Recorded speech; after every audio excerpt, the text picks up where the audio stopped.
Greetings and welcome, friends. I'm Ash, and today I would like to talk to you about There Is No Light, which, in sharp contrast to most other action RPGs that have you start your day off with a bit of mundane busy work to help you get acquainted, throws you into the deep end by having you make a deal with the devil and stab an eldritch god in the face within the first few minutes.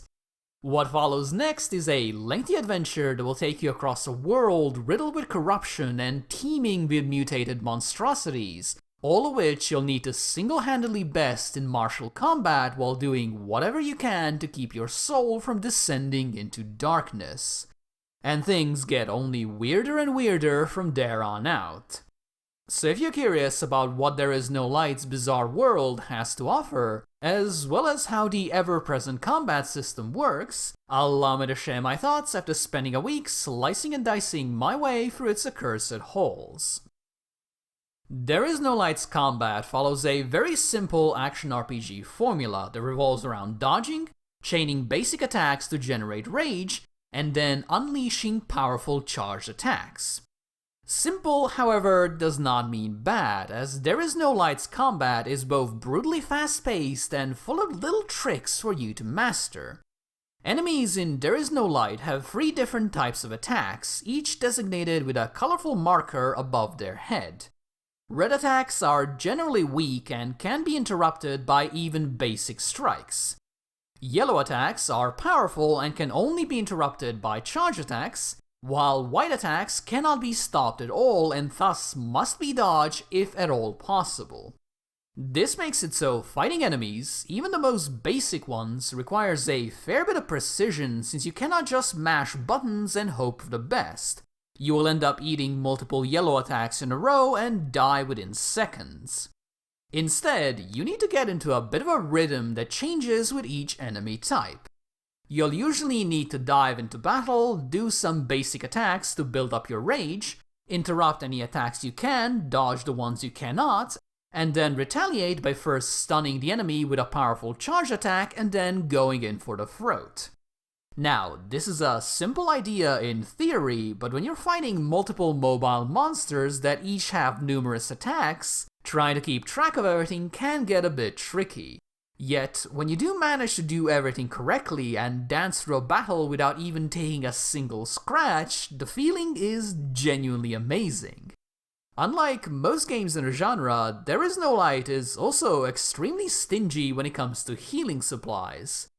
They are limited in number, with there only being 1 or 2 secluded away in distant corners of each region. And, most importantly, they do not respawn. This makes pushing through each new area and fighting against each new boss a serious ordeal, as you'll often have to weigh your odds of success before biting the bullet and using your precious medicine. After all, if you use a healing potion and then die anyway, you've just wasted that item forever, which is a massive feels-bad moment. However, while it does not allow you to rely on medicine to keep yourself going, There Is No Light is not cruel when it comes to health management. Hitting enemies with charge attack fills out your healing meter, with each attack filling out 1 of 4 slots. Once all of them have been filled out, smacking the next enemy with a charge attack will grant you a small, yet highly useful heal. What this means is that in order to keep yourself healthy, you have to be aggressive and attack as often as possible. The more rage you generate, the more charge attacks you can unleash, and the safer you'll be, as you'll not only interrupt your foes, but also slowly heal yourself in the process. There is a delicate balance between frustration and dramatic tension here, and for the most part, There Is No Light manages to successfully ride that line, as you're never that far from a checkpoint, and thus any sort of defeat is more of a mild annoyance than anything truly demoralizing. Another reason this sort of combat system works in There Is No Light is the simple fact that both you and your enemies, and this includes the gigantic bosses, all deal massive amounts of damage and all crumble under sustained pressure. I've had boss fights where I died within seconds of entering the room due to a badly timed dodge, and I've also had one battle where I chained my attacks with such perfect precision that I obliterated a mid-game boss within the span of a couple of seconds. It is a rare occurrence given that everything had to align perfectly for that to happen, yet something that is entirely possible if you are skilled enough, which in my eyes is always a good thing to see in an action RPG. All of this combined makes the combat in There Is No Light quite challenging, as you're always one mental misstep away from being sent back to the respawn worm. Just don't even question it. At the same time, it also makes it exhilarating since you're never truly down for the count. Even with a very low amount of health, you are still fully capable of handling every single threat There Is No Light can throw at you. All it takes is a little bit of skill, maybe a little bit of luck as well, and you can find yourself triumphing over even seemingly impossible challenges. Personally, I've always been a massive sucker for this kind of gameplay philosophy, so for me, pushing through There Is No Light's many challenges was honestly a great deal of fun. Now, while I found the combat to be highly enjoyable, what impressed me the most with There Is No Light is actually the visuals and the atmosphere. From the very start of the game, every single thing you'll run across will be unsettling to look at, yet so deeply ingrained in the world and its story that it feels normal. This then only makes it more off-putting as you know deep down that something is horribly wrong, yet everyone around you acts like you're the crazy one. For example, the main quote-unquote good guy faction in There Is No Light is ruled over by the Great Han, a seemingly benevolent eldritch god that demands a certain amount of children from the population each year. But in return, it offers safety and wax, a sort of miracle food. The people's fate in the Great Hand is so entrenched that nobody even seems to mind that great chunks of the city are covered in wax, most of which has numerous eyes in it that dart around erratically. And that is only the beginning of the descent into madness. All of this is portrayed through some highly stylized pixel art that, much like the combat, always tries to keep things fresh and interesting with each new area you explore. So despite most of the world being overrun by fleshy growths and filled to the brim with mutated monstrosities, There Is No Light is surprisingly pleasing on the eyes. I also have to commend There Is No Light on knowing when to take it easy and simply let the players stew in their own thoughts. If there are no enemies to fight or challenges to overcome, you're simply forced to listen to the indescribable moans coming from the dark abyss, and also watch the twisted scenery squirm and writhe at the edge of your vision. That sort of thing does far more to build a sense of dread than a spooky scary monster jumping in front of you. The latter you can smack over the head with a sword and be done with it, while the former is simply some unknowable, corrupting force just slowly worming its way through the world, and there is nothing you can do about it.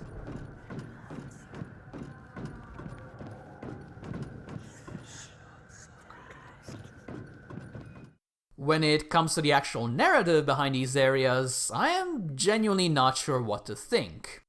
On one hand, the story raises some interesting questions about the nature of religion and faith, as well as how slippery the lines can be between good and evil. Mix that up with some Lovecraftian-style monstrosities in a world that only seems to get more horrific the more you learn about it, and you end up with a setting that really captured my imagination and kept me motivated to see it through to the end despite the many challenges.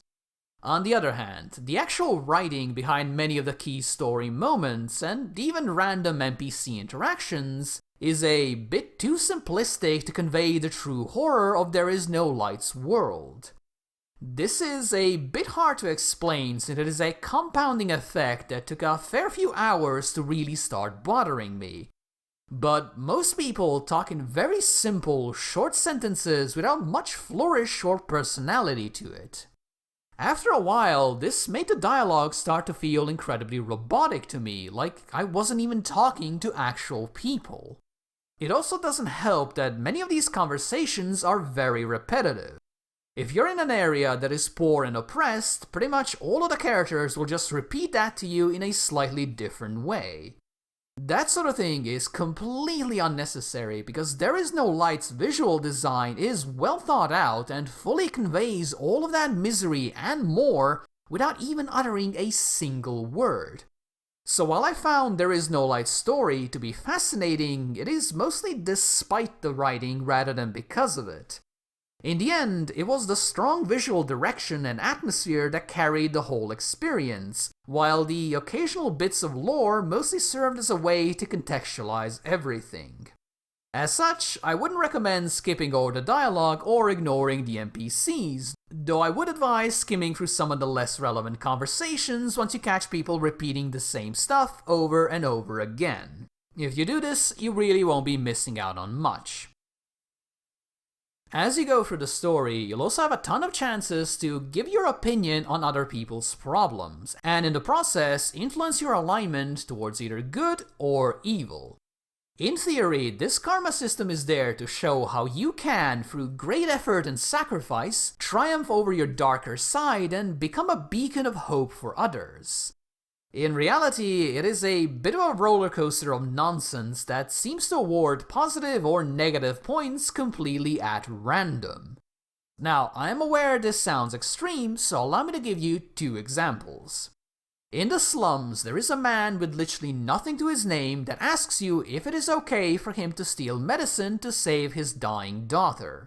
This is a fairly simple question from a morality standpoint. After all, engaging in petty theft is a small price to pay for the life of your child. Well, if you share my opinion, I am afraid that you are wrong. Stealing is bad, minus karma.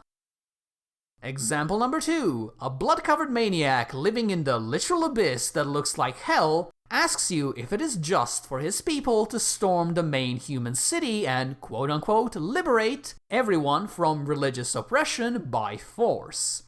Again, the answer is blindingly obvious, and again, it is wrong. Disagreeing with the maniac results in negative karma because thinking people deserve to choose their own fate is apparently a selfish act. The reason I've just spent so much time ranting about the karma system is because I genuinely think it is quite clever, yet the silly dialogue choices keep it from reaching its true potential. You see, karma isn't just gained or lost simply through conversation. Your demonic patron, the source of your power, constantly tempts you in order to have you fall to the dark side, and he is genuinely hard to resist. Whenever you run out of healing supplies, an item that is incredibly limited and does not respawn, he will create one for you that is just sitting there right in the open, begging for you to take it.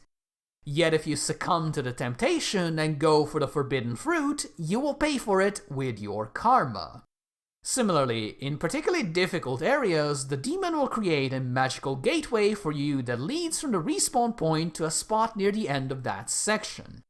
So if you die right before the next checkpoint, you'll have to either fight through all of those enemies all over again, or simply admit you're weak and take the demonic shortcut. It is a simple yet highly effective storytelling tool, and something I would have loved to see expanded upon over the binary dialogue choices.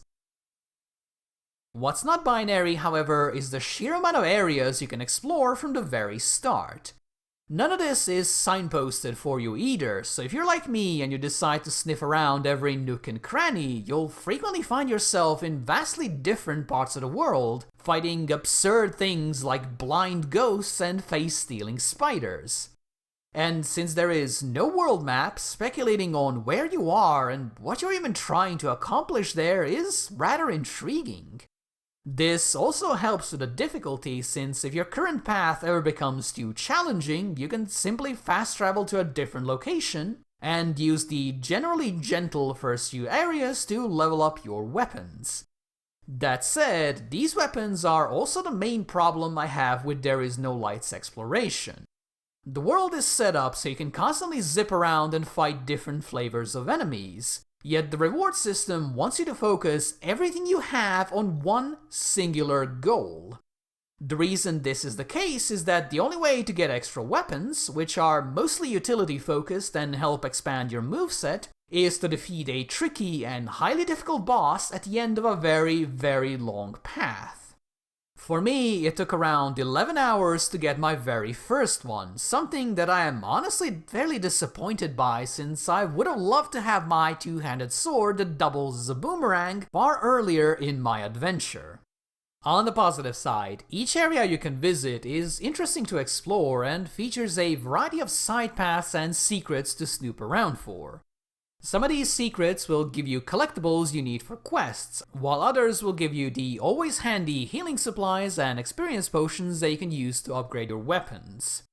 There's also a variety of side quest items to uncover, though with no real way to keep track of who needs your help and where, figuring out what to do with these items can often be just as tricky as actually finding them. When it comes to the level design, the one thing I have to especially praise There Is No Light for is its ability to show restraint and only using each gimmick once or twice before moving on to the next thing. This made it so I was always excited to push further into a region since I never knew what sort of misadventure awaited me, or just how demented the scenery would get. So while I would have liked to see the extra weapons better distributed throughout the game, perhaps as rewards for killing a certain amount of bosses rather than specific ones, exploring There Is No Light's world was still a jolly good time for me. After all, it's not every day you get to take a couple of steps forward and find yourself going from a weird but harmless religious commune to a labyrinthine military complex that really likes to play it fast and loose with the concept of reality.